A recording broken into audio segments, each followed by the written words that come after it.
Hello mga kachibog, magandang umaga sa ating lahat. Ito naman tayo ay alas 5 ng umaga, alas 5 pa ng umaga ngayon dito sa KSA at tingnan mo yung kalangitan at medyo makulimlim pa at medyo madilim pa kasi makulimlim kasi medyo umulan kasi ngayon ng konti. Pero konti lang naman.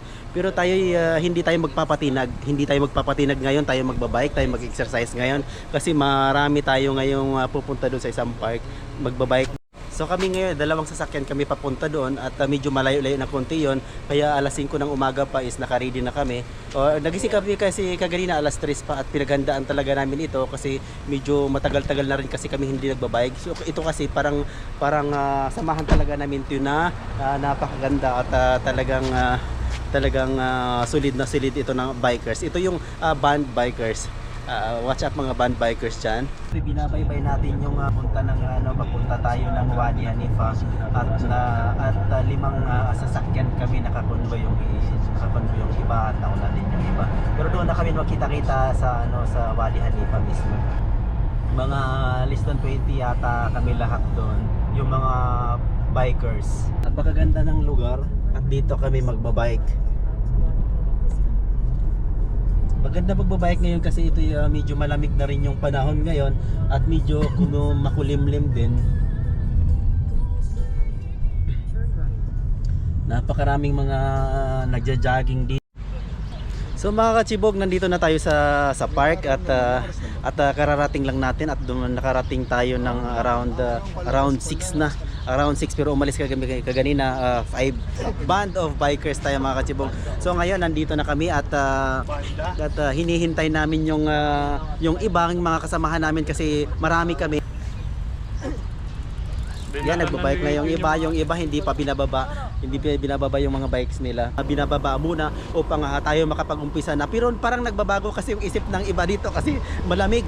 Nasa sobrang lamig kasi dito kasi tiglamig na kasi ngayon, medyo malamig na talaga siya. At yung baon na lang namin yung iniisip namin pagkatapos kumain ay hindi na kami magbabike.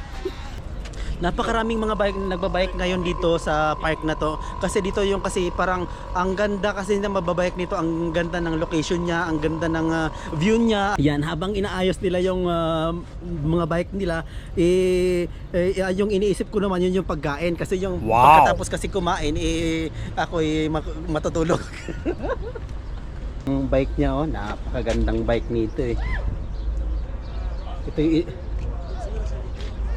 Ito yung pinaka magandang bike. Ayan. Ito isa sa mga vlogger nating vlogger na nandito si Sir Dexter. Si Sir Dex. Nandito siya. Support!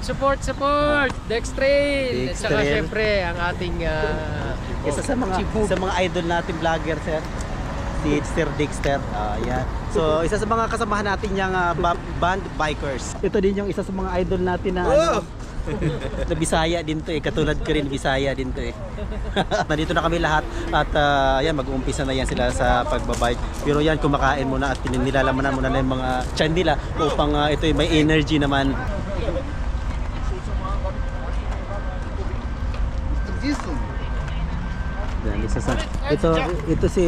Ito si paring Alex, isa sa mga idol natin isa sa mga top notcher doon sa competition doon sa pagbabike last week. Ito yung sa mga top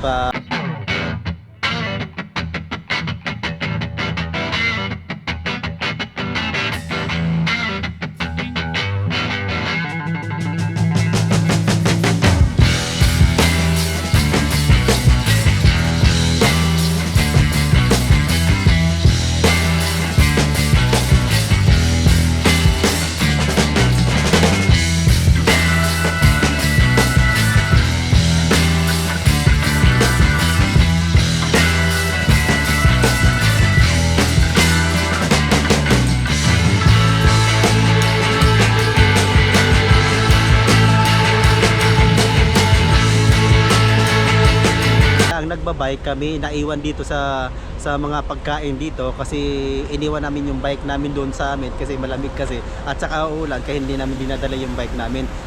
So kami yung naiwan dito sa kotse at maraming pagkain dito, so kakainin namin to. So habang silang nagbabike kami kakain. Pero napakaraming tao dito mga kachibog. Lahat kasi halos ng dito mga ibang lahi nandito sa park na ito. Pumupunta lang sila dito nagbabike, pumupunta lang sila dito nagja-jogging, pumupunta lang sila dito nag-happening. So yun yung mga pag may concert kasi nandito tulad niyan.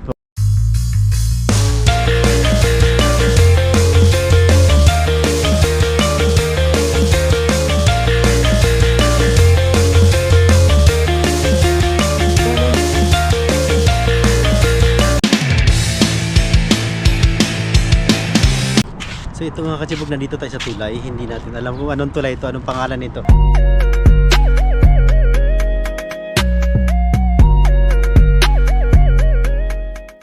So ayan, may nakikita tayong ano dito, pero hindi ko alam kung anong ibig sabihin nito.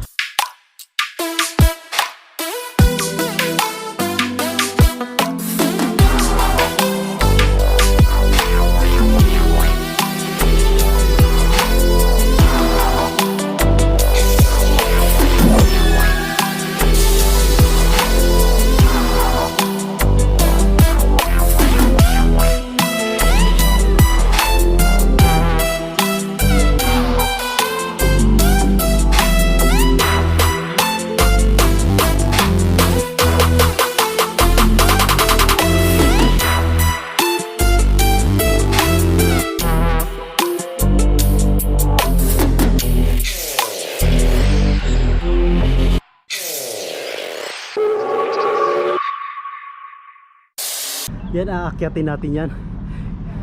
Aakyatin natin yung tok-tok na yan. So ito, aakyatin natin to. Aakyatin natin to dito.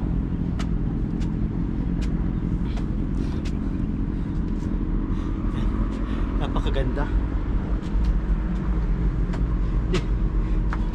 Hindi ko alam kung ilang steps ito papuntang taas, pero aakyatin natin to doon sa pinakatuktok. Hindi ko alam kung bawal ba o hindi, pero may mga tao doon sa taas. Pwede naman siguro umakyat. Tatry natin.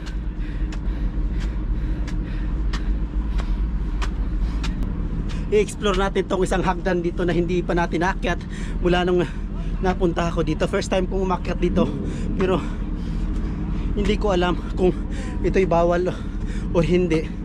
Pero sasaway naman tayo. Ihintayin natin yung may tumatawag sa atin or papababain tayo. Pero sa ngayon kasi nandito na ako sa kalagitnaan, pero wala pa namang sumasaway sa akin. Ito yung nakakapagod na nga.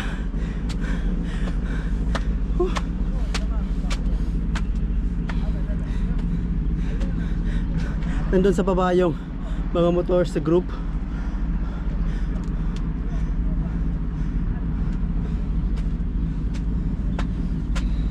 Medyo malalim pa ng konti pero kaya. Ito hinihingal na ako sa kalagitnaan pa lang kasi yung hagdan dito iba.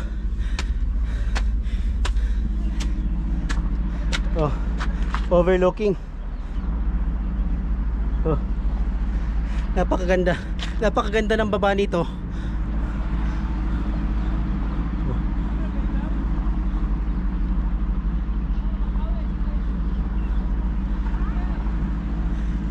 Pahinga muna ako kasi napagod.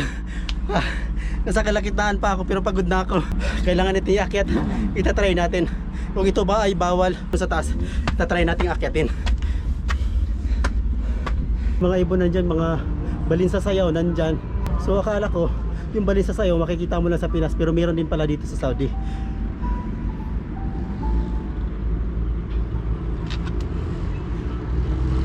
Yan, may isang wow, bilis doon. May isang umaakyat dito, isang babae.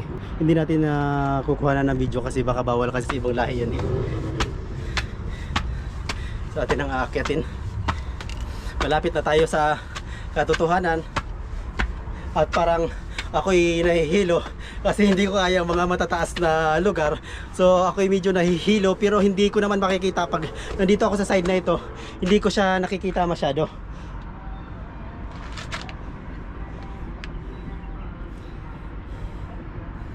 Parang nag-iba yung aking isip, parang ayaw ko nang umakyat doon sa taas kasi nasa pinakatuktok yun at parang nag-iba yung aking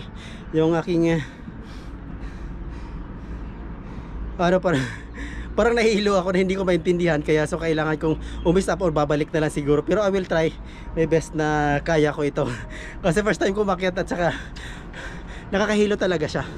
Nakikita ko siya sa pinakataas dito. Nandito ako sa around nasa pinakataas, 209 steps daw ito, pero napakaganda pala nasa taas.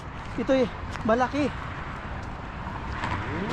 pero magandang view andun. Hindi, may tao din doon nagja-jogging, pero hindi ko alam kung ito ba'y pwede pa nating akyatin. So ito itatry natin puntahan kung ito ba'y makakadaan tayo, kasi ito ay nasa tuktok na talaga siya. Hindi pala tayo makakapunta doon. Iba ang daan pala doon. May interviewin sana tayo, may tatanungin ako dito, yung isang foreigner na umaakyat din dito sa hagdan, pero siguro ito ay senior na, ito ay medyo may edad na pero hindi ko alam kasi karamihan kasi sa ibang malahi dito, hindi sila nagpapakuha ng video or gusto mo talaga interviewin, off cam yun. So ako nailang din kung pwede kong bang tanungin, kung hindi ba, kasi hindi natin alam kung ito ba mabait na tao, kasi different lahat naman kasi ng tao kasi is may kanya-kanyang ugali. So hindi naman natin kasi alam talaga kung ito ba mabait. So I will try na matanong natin siya. Ito'y nilakasan ko lang yung loob kasi natatakot talaga tumingin sa bangin. So ito yung nandito tayo sa pinakataas. Tinitingnan natin yung pinakababa at napakaganda naman ng view nasa baba. Nasa Alwadi Park tayo. So pwede palang umakyat dito. First time ko umakyat dito sa 209 steps daw ito. Nakausap natin yung isa sa mga laging nag-akyat baba dito or nag-exercise dito. Ako'y natatakot tumingin dun sa baba kasi ako'y nalulula ako, nahihilo ako. So kaya medyo distance naman ako dun sa kasi parang nag-iba doon, nahilo. Iba yung may isang kabayan tayo dito na nandyan pa siya, sa dala-dala niya yung bike niya, umaakyat siya dito sa taas at hindi pa nakaakyat. Hindi pa siya nakaakyat kasi napagod din sa sobrang taas pa at bitbit pa niya yung bike niya. So napakataas talaga. Pinakataas kasi dito is lang siya, parang normal na lang siya, na hindi siya or parang wala masyadong tao kasi siguro takot umakyat. Yung ibang lahi niyan nasa likod ko, nandyan sila, nakaupo lang din sila, parang nasa tabi talaga sila ng bangin. So yan talaga hindi sila natatakot sa bangin. Mga bikers natin doon ay nandoon na sa hindi ko alam kung nasaan sila, pero doon sila umikot sila doon sa pinakamalayo. Doon iniikot nila yun papunta doon, babalik siya doon sa pinaparkingan namin sa likod ng tulay na yan. Pero napakaganda yung first time ko umakyat dito at napakaganda talaga ng view niya pag nasa taas ka na. Actually nakapunta kami dito last month I think, pero hindi kami nakyat kasi akala namin bawal ito. So sa ngayon kasi parang marami kasing umakyat o nakikita ko dito sa taas, kaya sumunod ako. Hindi ko alam kung ito'y bawal, pero nakakyat naman, hindi naman siguro talaga bawal kasi ito'y nakakyat naman tayo. So yan, pababa na tayo. Isa sa mga kababayan natin na gustong umakyat dito sa taas, bit-bit niya yung bike niya at hindi siya tumuloy paakyat kasi akala niya may mga daanan pa doon or pwedeng malusutan, pwedeng madaanan ng bike, pero puro bangin na kasi yung nandun sa taas, kaya bumalik na lang siya, bit-bit ulit yung bike niya.